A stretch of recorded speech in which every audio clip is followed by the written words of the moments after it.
Sandeep Warrier BJP വിട്ട് കോൺഗ്രസിലേക്ക് എത്തിയപ്പോൾ ഏറെ ആശങ്ക BJPക്കല്ല CPIMനായിരുന്നു. കാരണം സന്ദീപ് വാര്യരെ പോലൊരു നേതാവ് വെറുതെ കോൺഗ്രസിലേക്ക് വന്നതല്ല, ചില രാഷ്ട്രീയ ഉദ്ദേശങ്ങളോട് കൂടിയാണ് എത്തിയത്. കേരളത്തിൽ CPIM BJP സംയുക്തമായി നടത്തുന്ന വോട്ട് കച്ചവടം, അതിനെ CJP എന്നാണ് എല്ലാവരും പറയുന്നത്. അതിന് കൃത്യമായ കാരണവുമുണ്ട്. 140 നിയമസഭാ മണ്ഡലങ്ങളിലും CPIM BJP അന്തർധാര വർക്കൗട്ടാക്കാൻ എല്ലാ രീതിയിലും അതിന് അണിയറ നീക്കങ്ങൾ നടത്തി തുടങ്ങിയിരിക്കുകയാണ്. 2021 നിയമസഭാ തെരഞ്ഞെടുപ്പ് അത് ഏറ്റവും ഭംഗിയായി തന്നെ നടപ്പിലാക്കാൻ ശ്രമിച്ച വർഷമായിരുന്നു. 2024 ലോക്സഭാ തെരഞ്ഞെടുപ്പിലും അത് ആവർത്തിക്കാൻ ശ്രമിച്ചുകൊണ്ടേയിരുന്നു. അതിൻ്റെ ഭാഗമായാണ് സുരേഷ് ഗോപി തൃശ്ശൂർ ലോക്സഭാ മണ്ഡലത്തിൽ വിജയിച്ചത്. BJPക്ക് ജയിക്കാൻ മാത്രമുള്ള വർഗീയ വോട്ടുകൾ ഒരു ലോക്സഭാ മണ്ഡലത്തിലും ഇല്ല എന്ന് കോൺഗ്രസ് തുറന്നടിക്കുകയാണ്.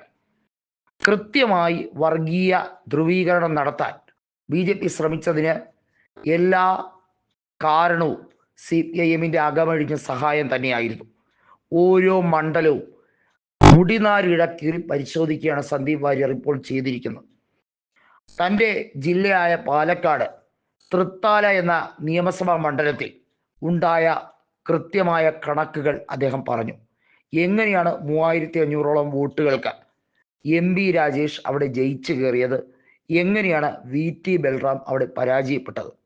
സന്ദീപ് വാര്യർ അതിന് കണക്കുകൾ നിരത്തി വെച്ചാണ് MP രാജേഷിന് BJP കൊടുത്ത സഹായത്തെക്കുറിച്ച് കൃത്യമായി പരാമർശിച്ചിരിക്കുന്നത്. അത് തുടരും എന്ന ഒരു എഫക്റ്റാണ് ഇപ്പോൾ പിണറായി വിജയൻ മൂന്നാമതും അധികാരത്തിലേക്ക് വരും എന്ന് BJPയുടെ സൈബർ പോരാളികൾ തന്നെ തുറന്നു പറയുന്നത്.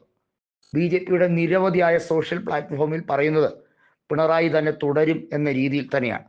കാരണം അതിനു വേണ്ടിയാണ് അവരും പണിയെടുക്കുന്നത്. മൂന്നാമത് കൂടി പിണറായി വന്നാൽ കോൺഗ്രസ് കേരളത്തിൽ നിന്ന് വാഷ് ഔട്ടാകും എന്ന വിചാരമാണ് ഇപ്പോൾ CPIMനെ മുന്നോട്ട് നയിക്കുന്നത്.